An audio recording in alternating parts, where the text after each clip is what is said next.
El cáncer de colon sigue siendo una de las enfermedades más frecuentes en los pacientes oncológicos y actualmente se conoce cuál es su origen y cómo se debe tratar. ¿Cómo estás? Te saluda el Dr. José Cabala, médico cirujano oncólogo digestivo y especialista en oncología integrativa. Ayudamos a mejorar la salud de los pacientes oncológicos a través de cambios en su alimentación y suplementación con compuestos naturales. Vamos a conocer el día de hoy cómo se origina el cáncer de colon. Vamos a la pizarra.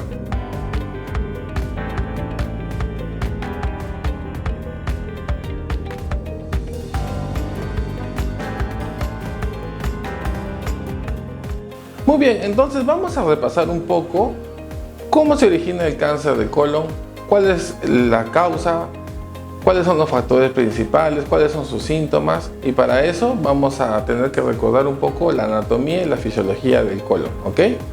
Entonces, el colon es un órgano, también conocido como intestino grueso, que se encuentra en el abdomen y que tiene una forma así, que parece un cuadro, por eso se le conoce como marco colónico, ¿no?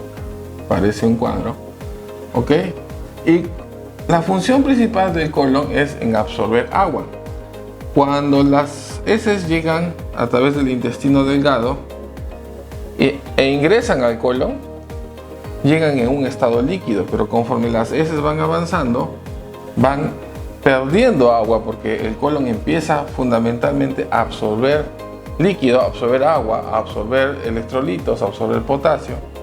Entonces las heces van poco a poco incrementando sus consistencias hasta que finalmente las eliminamos vía rectal. ¿Ok? ¿Qué es lo que ocurre? En algunos pacientes el tránsito intestinal es muy lento o tienen muy malos hábitos alimenticios, sobre todo son pacientes que no consumen fibra, no consumen vegetales, consumen bastantes carnes rojas, grasas saturadas, es decir, son pacientes que constantemente tienen acumulación de heces en el intestino grueso. ¿Ok? Entonces, todo tipo de paciente que sufre de obesidad, hígado graso, tiene baja ingesta de vegetales, de frutas, de verduras, además de eso consume pocas semillas, poco omega 3, consume muchas grasas saturadas y encima carnes rojas, sobre todo carnes ahumadas, van a empezar a tener alteración del tránsito o del ritmo intestinal. En un comienzo comienzan a tener dolor, gases, hinchazón, aumenta el volumen abdominal, la grasa abdominal, y posteriormente también sufren de mucho estreñimiento. Entonces, el estreñimiento y las heces que se acumulan en el colon producen inflamación en la mucosa, es decir, estas heces, esta materia fecal que se acumula, empieza a producir daño en la mucosa del colon, ¿ok? Empieza a producir daño, empieza a producir inflamación, ¿ok? Entonces, ¿qué es lo que ocurre? Imaginémonos que nosotros vamos a ver la mucosa del colon. Imaginémonos que este es el colon, ¿ok? Vamos a hacer así, ¿ok? Este es el colon. Y lo que ocurre es de que empieza a producirse inflamación en la mucosa. La inflamación es un daño a nivel celular, es decir, empiezan a acumularse acá células inflamatorias como los leucocitos, empieza a haber un daño en la mucosa del colon y esto a lo largo del tiempo empieza a causar un aumento del volumen en la mucosa del colon. Normalmente la mucosa del colon, vamos a imaginar que son así, es una mucosa con células bien definidas, ¿no? Todas estas células son bonitas, cuadraditas, ¿no? Tienen ahí su núcleo, pero poco a poco empiezan a producirse esto. Las células empiezan a aumentar en número, pero siguen siendo células normales, ¿ok? ¿No? Entonces, ¿qué es lo que ocurre? Este incremento del número de células, ¿ya? Se llama pólipo. Pólipo. ¿Qué cosa es el pólipo? No es otra cosa que una elevación de la mucosa del colon. Es una elevación de la mucosa producto de la inflamación crónica. Y si nosotros vemos dentro del pólipo, lo que vamos a encontrar son un acúmulo, un aumento del número de las células, pero son células todavía normales. Eso se llama pólipo de colon, ¿ok? Entonces, la mayoría de pacientes ya empieza a tener ciertos síntomas: estreñimiento, dolor abdominal, gases, sensación de pujo. Son personas que van al baño y tienen mucha dificultad para evacuar las heces, o incluso ya algunos pacientes empiezan a tener sangrado en las heces, ese sangrado digestivo bajo. Entonces, la mayoría de pacientes, cuando tienen estos síntomas, ¿okay?, acude al médico y el médico le solicita un examen llamado colonoscopia. La colonoscopia es un estudio en el cual se ingresa a través del recto con una cámara, es decir, una cánula especial llamada colonoscopio, para ver el colon desde adentro, para revisar la mucosa del colon. Y lo que generalmente se encuentra en estos pacientes son estas elevaciones llamadas pólipos. Normalmente este tipo de pólipos se puede extirpar por la colonoscopia. Lo que hace el médico gastroenterólogo es ingresa vía rectal con una cánula llamada colonoscopio, y lo que hace es identifica el pólipo e inmediatamente inserta una sonda que tiene la capacidad de poder cortar y eliminar el pólipo con energía. Esta asa, porque es un asa cargada de calor, coagula y corta el pólipo, entonces elimina los pólipos, ¿ok? Cuando un médico gastroenterólogo elimina los pólipos, ¿ok?, hay dos alternativas. Cuando eso se manda a estudiar en el estudio de patología, nos informan de que este pólipo, que como vuelvo a repetir, es un acúmulo de células, pero son células normales, es decir, es un tumorcito benigno, ¿ya? Hay dos alternativas: que sea un pólipo que le llaman hiperplásico, o que sea un pólipo adenomatoso. ¿Ya? Dos tipos de pólipo existen. Existe un pólipo hiperplásico y un pólipo adenomatoso. ¿Por qué es importante conocer esto? Si usted es una persona que sufre constantemente de problemas gastrointestinales, le han indicado que se haga usted una colonoscopia y le han encontrado a usted pólipos en el colon, lo más probable es que los hayan extirpado vía endoscopia. Y el estudio, fíjese usted que tiene que incluir estos dos términos: hiperplásico o adenomatoso. ¿Por qué es importante conocer estos términos? Porque solamente el pólipo adenomatoso es el pólipo que tiene riesgo de hacer cáncer. El pólipo hiperplásico generalmente no lleva a un cáncer, es un pólipo netamente inflamatorio, y generalmente cuando tú lo puedes extraer por colonoscopia, la colonoscopia es curativa.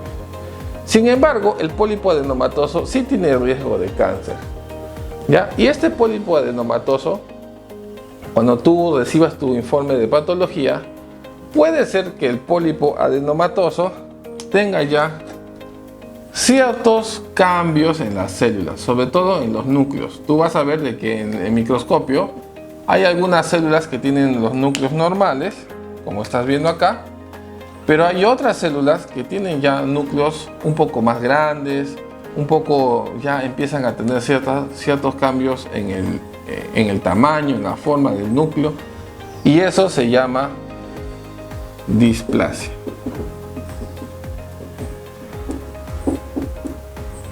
Displasia. Cuando tú tienes un pólipo adenomatoso con displasia, y esta displasia puede ser leve, moderada o severa, este es un precáncer. Es una lesión que te puede llevar a cáncer. Doctor, ¿y cuánto tiempo demora un pólipo adenomatoso con displasia en volverse cáncer? Los reportes son muy variables, sin embargo, la teoría del desarrollo de pólipo hacia cáncer nos dice de que más o menos un paciente puede desarrollar cáncer en un periodo de entre 3 hasta 10 años.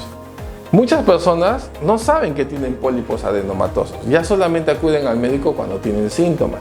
Es probable de que este pólipo ya haya estado bastante tiempo, incluso años dentro del colon. Pero no todos los pólipos pueden extraerse por colonoscopía.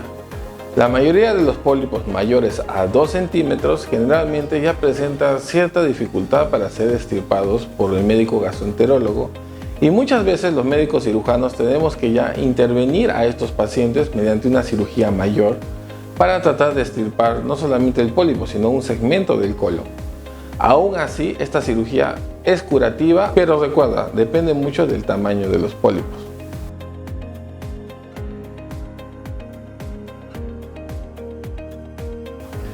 Entonces, como hemos visto, un pólipo que empieza como una simple inflamación, es decir, una colitis, posteriormente empieza a producir un incremento del volumen de la mucosa, es decir, la elevación de la mucosa conocido como pólipo.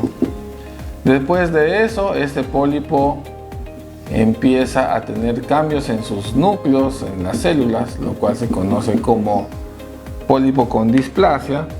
Vamos a dibujar acá. Empieza ya a haber cambios en las células, hay algunas células que empiezan a cambiar de núcleo. Entonces ya tenemos un pólipo que tiene cierta displasia, cierto cambio en el tamaño y en la forma de sus núcleos. ¿Ok? Y finalmente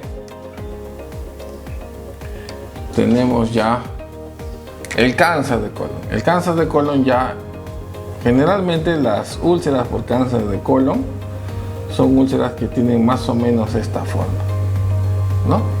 Entonces, ¿qué es lo que vas a tú encontrar? Primero inflamación, después un pólipo, después una displasia y finalmente el pólipo degenera en cáncer. Y ya cuando tienes cáncer tienes así, tienes unas células totalmente anormales, con núcleos aberrantes. Ya no existen células normales, todas son células con formas alteradas. Los núcleos son totalmente anormales. ¿Ok? Y ya estamos frente al cáncer de colon. ¿Ok? El cáncer más frecuente del colon es un cáncer que se llama, acá lo voy a escribir, adenocarcinoma. ¿Ok? Adenocarcinoma. Si usted en su biopsia tiene el diagnóstico de adenocarcinoma, entonces usted tiene el diagnóstico de cáncer de colon. ¿Ok? Entonces recuerda, colitis, pólipo, adenoma,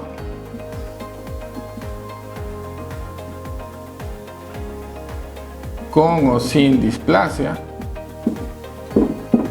y finalmente el adenocarcinoma.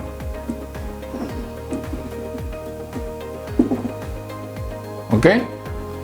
Lo que va a ocurrir después es que estas células cancerígenas empiezan ya a proliferar descontroladamente, empiezan a invadir otros órganos. Entonces vamos a representar aquí cómo es que lo hacen. ¿Ok?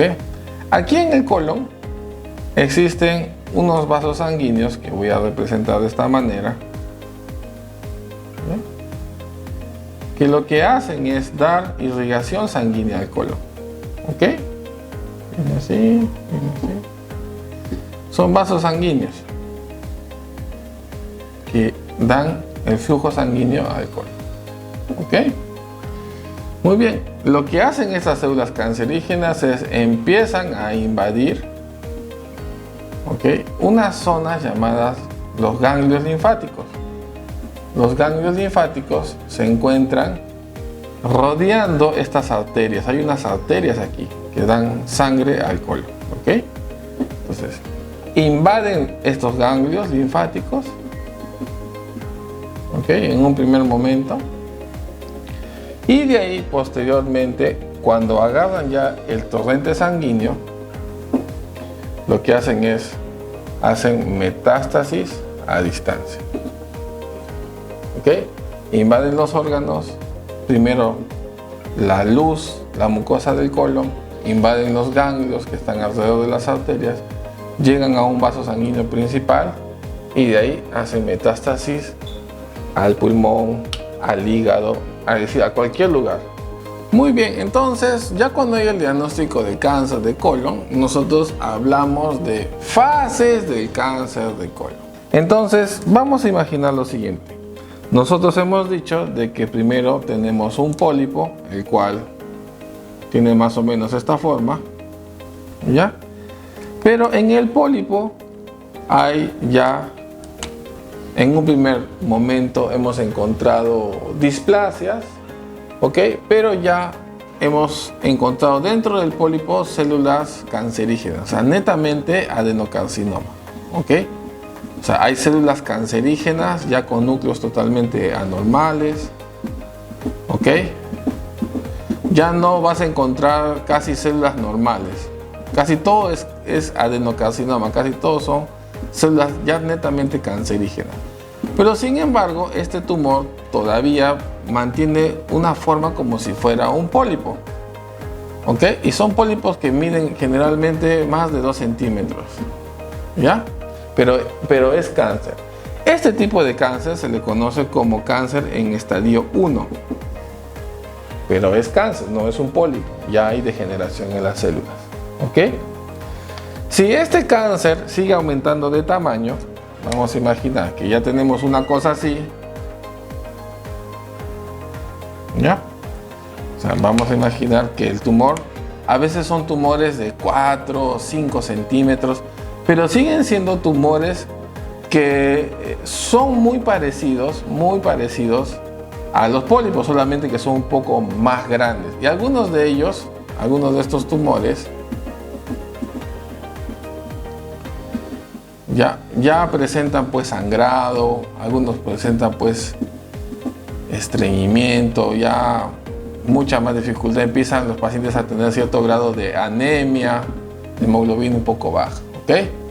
Entonces, pero aún son cánceres que están, vamos a decirlo así, limitados a la pared del órgano, es decir, no han atravesado todavía la pared del órgano, se encuentran dentro de la pared del mismo colon, ¿ok?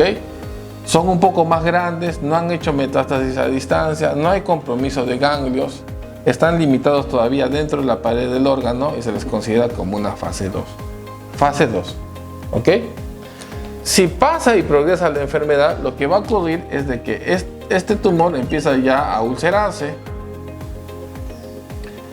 ¿ok? Empieza a tener esta forma, mira, como una úlcera, ¿ok? Ya son tumores un poco más agresivos, todas son células cancerígenas, acá estoy dibujando en negro las células cancerígenas, ¿ok? Pero ¿cuál es lo curioso? Que estas células ya atraviesan la pared del colon, o sea, se salen ya del órgano e empiezan a invadir los ganglios, las estaciones linfáticas que están alrededor del órgano, O sea, es ya un tumor ulcerado con células cancerígenas, pero que está todavía, vamos a decir, localizado a nivel todavía del órgano, pero infiltrando los ganglios que rodean el colon. Cuando ya tú tienes un tumor de esas características, hablas de una fase 3 de cáncer, ¿ok? Fase 3 de cáncer. La fase 1, la fase 2 y la fase 3 de cáncer se tratan fundamentalmente con cirugía, ¿ok? Se pueden controlar con cirugía, ¿ok? ¿Y qué ocurre después? Cuando tú tienes Un tumor de estas características que ya ha comprometido todas las paredes del colon, compromete los ganglios, pero además ya hace metástasis a distancia, por ejemplo, puede hacer metástasis al hígado o puede hacer metástasis al pulmón, ¿no? Cuando tú ya tienes estos hallazgos, ¿no? Porque en la tomografía tú vas a ver no solamente el tumor en el colon, sino también en el hígado o en el pulmón. Estamos hablando ya de una fase 4. ¿Ok? Entonces, fase 1, fase 2, fase 3, fase 4. Vuelvo a repetir, la fase 1, 2 y 3 se tratan fundamentalmente con cirugía. La fase 4, generalmente los pacientes son tratados con quimioterapia. ¿Ok? Estas son las fases del cáncer de colon. Entonces, si tú eres una persona que tiene factores de riesgo para cáncer de colon, como son, por ejemplo, obesidad, sobrepeso, antecedentes familiares, además tienes constantemente problemas de estreñimiento, gases, hinchazón abdominal, has visto que tienes cambios en la forma de las heces, sangrado digestivo bajo, sangrado con las heces, tienes el antecedente de pólipos en el colon, entonces puedes estar en riesgo de hacer cáncer de colon en el futuro. La recomendación es hacer una colonoscopía por lo menos cada 3 a 5 años a partir de los 40 años en adelante si tienes factores de riesgo, o lo puedes hacer cada año si es que eres un paciente que ya ha sido diagnosticado de cáncer de colon o has tenido pólipos adenomatosos. La colonoscopia sigue siendo la principal herramienta para diagnosticar esta enfermedad a tiempo. ¿Ok? Recuerda, no debemos permitir que llegues a una fase 3 o una fase 4. Los cánceres de colon en fase 1 o fase 2 son 100% curables a través de una cirugía oportuna. Entonces, hemos aprendido cómo es que se produce el cáncer de colon y cómo lo puedes diagnosticar a tiempo, cuáles son los principales síntomas y factores de riesgo. Ahora vamos a aprender cómo se trata esta enfermedad. ¿Cuáles son las alternativas de tratamiento que tenemos los médicos oncólogos para los pacientes con cáncer de colon? En el siguiente video vamos a aprender cómo son las cirugías para este tipo de cáncer y cuáles son las alternativas de tratamiento que tú tienes para salir adelante. Aquí en la descripción del video te voy a dejar los enlaces para que puedas ver el video de las cirugías y el tratamiento del cáncer de colon. Recuerda, si esta información te parece interesante, no olvides suscribirte a nuestro canal de YouTube, seguirnos en las redes sociales y activar la campanita para que te avise cuando subimos más videos.